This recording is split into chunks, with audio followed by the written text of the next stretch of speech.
Assalamualaikum warahmatullahi wabarakatuh. Oke, di kali ini untuk materi algoritma dan pemrograman, kita akan mempelajari materi terkait dengan tipe data dan variabel. Jadi prinsip dari pemrograman komputer, manipulasi data untuk menjadi informasi yang berguna. Ada 3 hal yang bisa berkaitan dengan data. Terutama data dari pemrograman.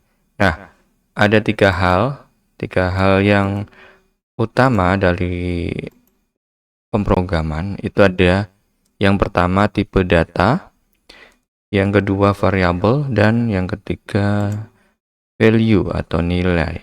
Oke, saya coba tulis dulu. Jadi di sini itu ada, kalau saya tulis tipe data. Oke, ini terlalu.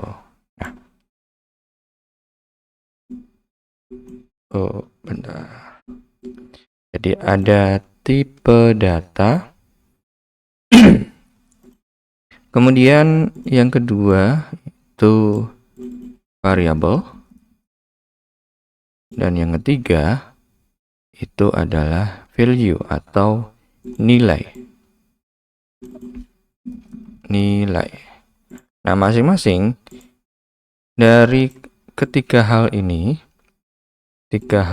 itu sangat terkait ya. Kalau di dalam pemrograman itu masing-masing saling membutuhkan atau saling melengkapi. Dimana untuk tipe data kalau kita jabarkan ini merupakan mewakili tipe data berupa integer atau bilangan bulat, kemudian angka real, karakter, dan lain sebagainya. Nah, oke, ini saya tulis gini aja. Ini untuk tipe data. Nah, kalau untuk variabel itu dia akan mewakili setiap suatu variabel atau nama. Jadi mewakili setiap variabel atau nama suatu data. Sedangkan untuk nilai ini adalah data harga atau nilai dari suatu data variabel. Oke, jadi ada 3 hal, tipe data, variabel, dan nilai. Nah, yang paling penting adalah 2 hal ini. 2 hal ini itu yang paling penting. Dari sini, ini 1, yang ini 2. Jadi ada tipe data dan variabel, ini yang paling penting. Untuk nilai itu nanti bisa opsional, artinya dari suatu tipe data dan variabel ini boleh dibuat nilai default atau dia tidak mempunyai nilai, artinya dia nol dan nanti bisa dipakai atau dikasih nilai sesuai dengan kebutuhan. Nah, kita bahas dulu tipe data itu apa saja. Kemudian nanti setelah tipe data kita akan coba bahas variabel dan nilai. Oke, kita bahas tipe data terlebih dahulu. Untuk tipe data, ini saya tulis, tipe data ada yang pertama ada integer. Nah, integer ini dia mewakili data bulat. Data bilangan bulat. Data bilangan bulat itu seperti apa? Ya, data bilangan bulat itu ya seperti misalkan angka 0, 1, 2, dan seterusnya. Kemudian angka minus 1 atau 100 dan seterusnya. Nah, ini yang dikatakan angka bulat, artinya dia nama atau angka-angka yang tertera itu tidak ada koma.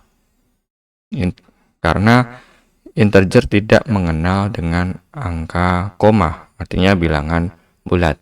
Nah, kemudian ada yang kedua itu bilangan real atau real ya. Nah, bilangan real ini tipe data real ini data bilangan real ya.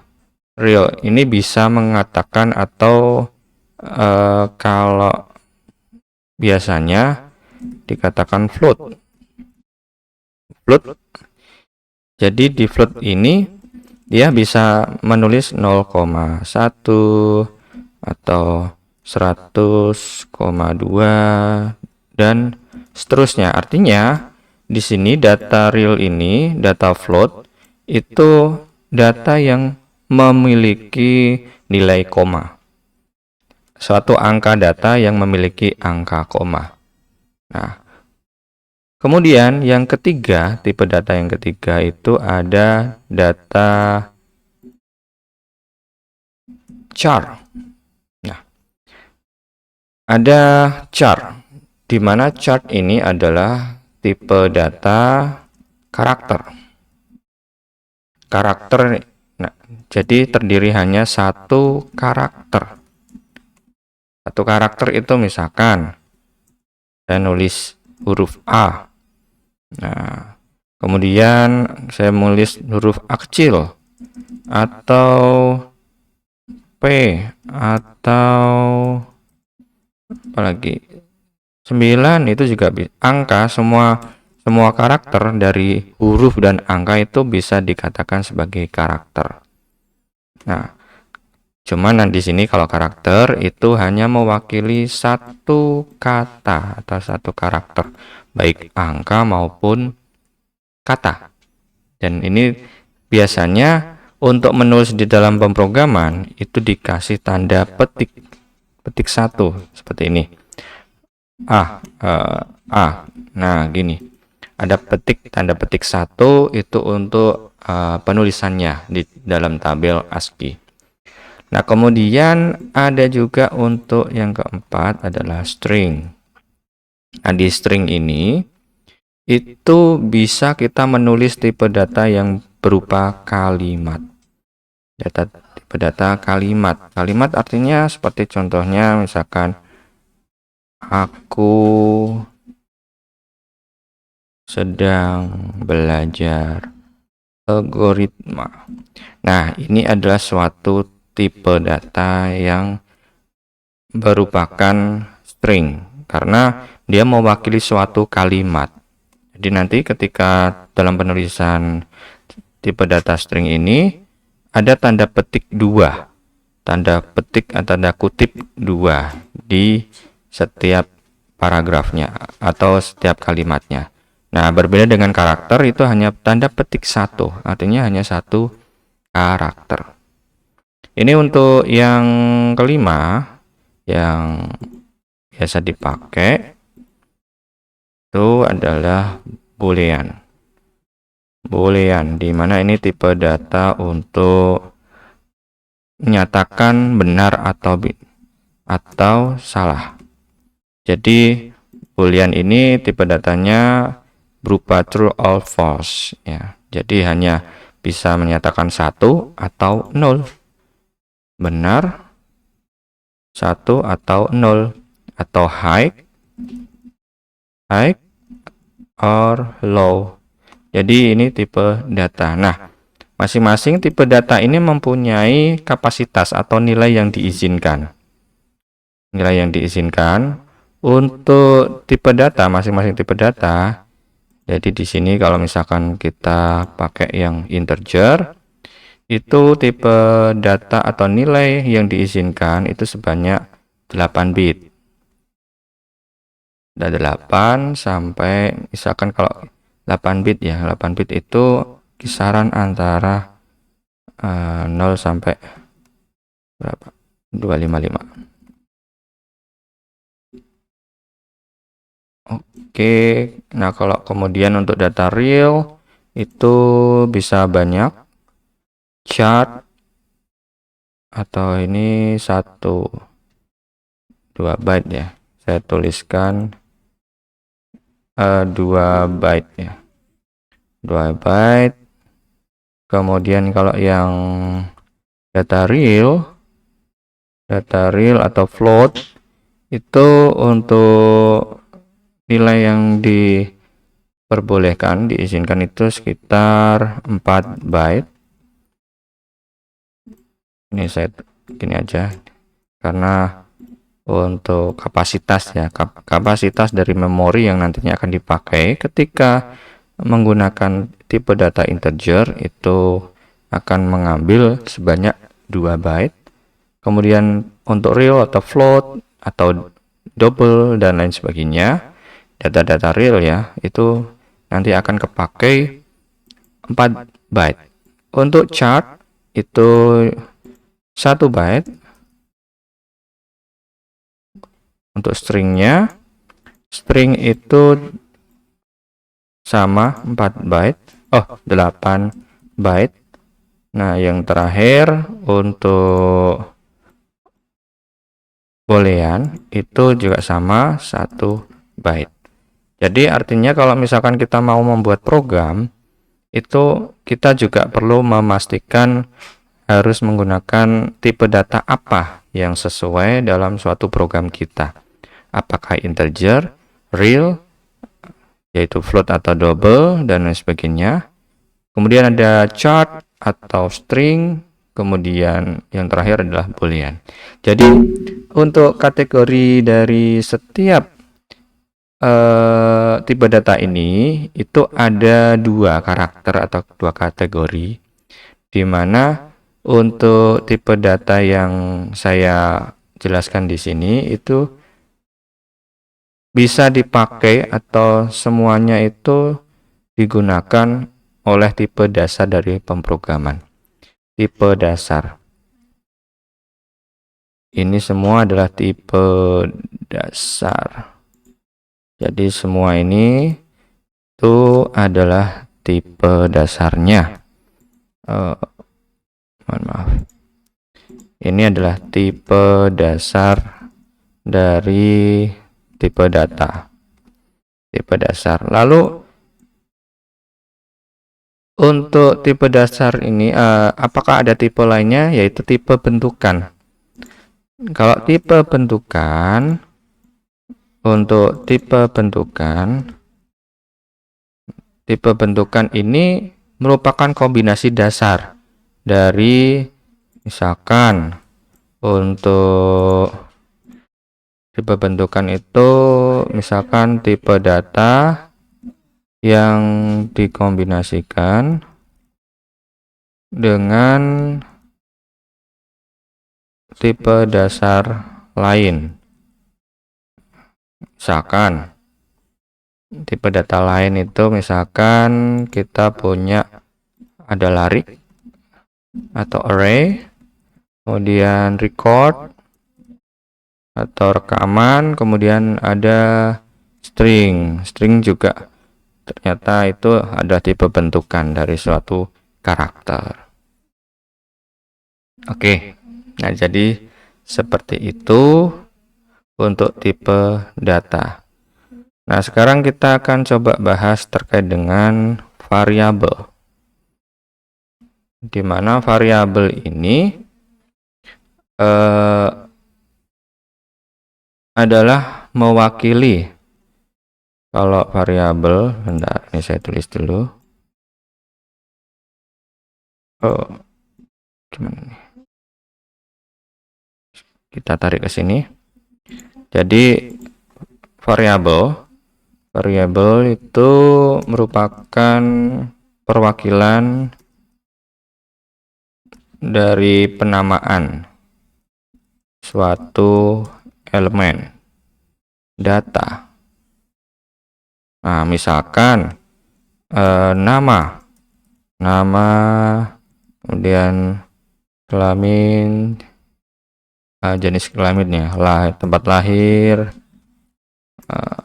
kemudian alamat, dan lain sebagainya. Jadi ini merupakan suatu penamaan elemen data. Dan ini nanti itu ada aturan dalam melakukan penulisannya. Aturannya apa?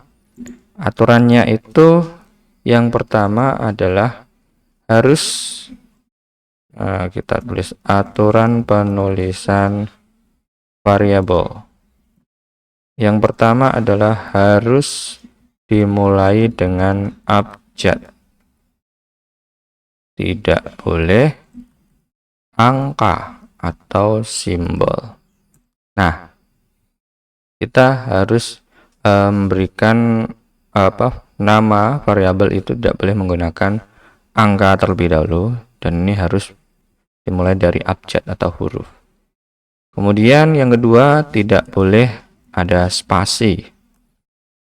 Oke, jadi dalam penyamaan suatu nama variabel itu tidak boleh menggunakan spasi. Lalu tidak boleh ada titik dua. Nah, kenapa kita tidak boleh menggunakan titik dua atau titik koma, dan lain sebagainya? Karena di dalam penamaan atau titik dua, titik koma ini adalah suatu fungsi yang nantinya akan dipakai oleh pemrograman. Jadi di sini tidak boleh dipakai dalam memberikan suatu pernyataan variabel. Nah, kemudian untuk yang keempat, sebaiknya itu nama variabel mempunyai arti, memiliki sebuah arti dari elemen data. Artinya seperti yang saya nyatakan di sini, ada nama, ada tempat, ya, ada tempat lahir, ada alamat, kemudian jenis kelamin dan lain sebagainya. Itu dia memiliki arti dari elemen data. Masing-masing digunakan untuk penyimpanan data dan bisa kita pakai. Nah, lalu contohnya seperti apa sih untuk membuat nama variabel? Kita cek. Di sini kita akan misalkan tulis nama kayak gini, atau nama kecil semua, atau nilai ujian. Nah, kalau misalkan kita nanti mempunyai nama variabel yang dimana ada dua buah kalimat, ada dua buah kata, itu kita tidak boleh menggunakan spasi, namun kita bisa memberikan jarak dengan bantuan underscore. Underscore ini simbol untuk menyatakan ini nama variabel ini bisa kita pakai nilai underscore ujian. Jadi nanti kita bisa pakai nama variabel ini. Nah, ini yang bisa dipakai. Nah, lalu apa kata-kata yang untuk tidak bisa dipakai, nama variabel yang tidak bisa dipakai? Misalkan di sini A4XYZ S. Nah, ini tidak boleh karena kita lihat di sini ada angka 4. Ada angka 4 di depan. Di depan suatu variabel ini ada angka 4. Sehingga ini tidak boleh dipakai. Lalu apalagi? Misalkan IP rata. Nah, bisa perhatikan di sini ada spasi.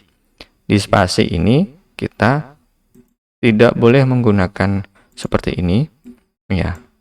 Karena ini ada spasinya. Jadi tidak boleh menggunakan nama variabel seperti ini. Atau seperti tadi yang saya katakan, ada var variabel plus xy. Nah, di sini itu tidak diperbolehkan. Kalian lihat, ini ada tanda titik 2 ditambah. Nah, ini itu ada karakter yang tidak diperbolehkan karena ini nanti sudah dipakai oleh fungsi pemrograman. Artinya silakan membuat nama variabel yang sesuai dengan aturan ya, aturan penulisan variabel, dari tidak boleh menggunakan angka di awal, harus menggunakan abjad, tidak boleh ada spasi, tidak boleh ada titik koma atau koma. Kemudian sebaiknya diberikan arti dari setiap elemen data, dan terakhir yang perlu saya tambahkan yaitu nih, sebaiknya tidak terlalu panjang. Nah, jadi silakan nanti teman-teman bisa membuat aturan penulisan variabel yang memberikan 5 buah aturan ini, dan silakan digunakan dalam pembuatan pemrogramannya. Nah, kemudian yang terakhir itu ada nilai atau suatu konstanta. Konstanta ini atau nilai ini itu bisa dipakai, bisa tidak. Ini tergantung dari yang diinginkan. Bahkan saya pengen tadi ya, ini saya gabung, misalkan saya buat integer nilai ujian titik 2. Nah, ini saya jabarkan di mana integer ini adalah tipe datanya, tipe data. Kemudian nilai ujian ini adalah nama variabel. Nah, di sini diakhiri dengan tanda titik 2. Nah, kita bisa menggunakan seperti ini. 85. Oke, jadi dari suatu susunan tipe data dan variabel ini, dia mempunyai value atau nilai atau konstanta. Nilai konstanta dengan indikasinya 85. Nah, ini boleh kita gunakan seperti ini, atau langsung saja nilai integer, nilai ujian titik koma. Udah selesai. Artinya nanti nilai ujian ini akan diisi dengan formula, dan nantinya dalam formula itu hasilnya nanti akan disimpan pada variabel nilai ujian. Oke, itu untuk nilai.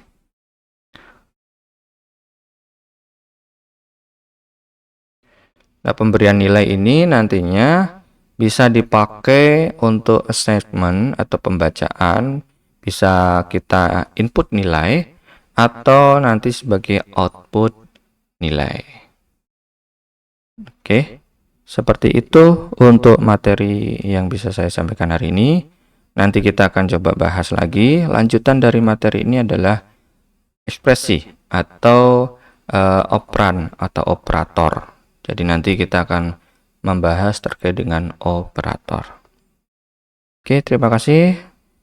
See you next time and goodbye. Assalamualaikum warahmatullahi wabarakatuh.